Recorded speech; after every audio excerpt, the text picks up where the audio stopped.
Hello guys! Welcome to Nurse Mawi's World in the Kitchen. So guys, ngayon ang aming ulam ay tokwat baboy. So guys, na-prepare na to at na-slice na ang pork at saka tofu at saka paghalo-haluin ko na lang siya guys. Okay? So, ang sarap ng tokwat baboy guys. Masarap siyang pulutan daw sa atin. So, this is the pork, guys. Yung meat niya. Na-slice na. Masarap tong taba-taba niya. And then, tong tofu. Depende, guys, kung gusto nyong i-slice it ng medyo malalaki. So, ito parang sisig lang. At saka, ito madaming sibuyas. Saka, guys, nilagyan din namin ng bawang. Yung iba kasi hindi na rin naglalagay ng bawang, pero pampabango. Depende lang talaga, guys. So yan, paghalo-haluin lang. And then guys, lagyan na natin ng seasoning. So, to North seasoning, ilagay ko na to lahat kasi konti na lang. Just gonna put it all.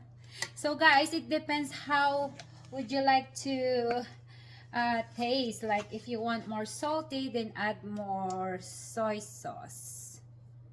Ayan. For now, mag-start tayo sa konti kasi baka maalat. Then guys, wala din kasi kaming lemon na fresh. So pwede na rin to. Lemon juice. Lagay ko na rin lahat. Ay, hindi naman pala. Konti na lang. And then black pepper. Gusto ko kasi maanghang. Wala akong sili. And then, ito na kasi, nandito na yung sili guys. Masarap din pag maanghang, ba diba?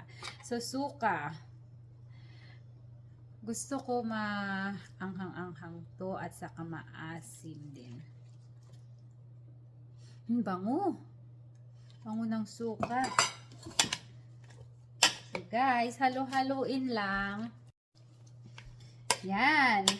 Okay na guys. Woohoo. I'm so excited to eat. Let me try.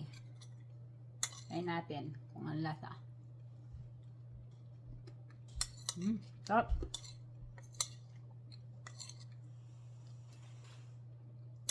Sarap. Parang hindi ko na guys, parang hindi ko natatantanan to. Masarap to sa kanin at mga dyan, pinupulutan din nila. Pangpulutan. Guys, hindi ko na talaga tatantanan. See? Harap. So guys, thanks for watching again. Please continue to react, comment, and share my video. Bye for now!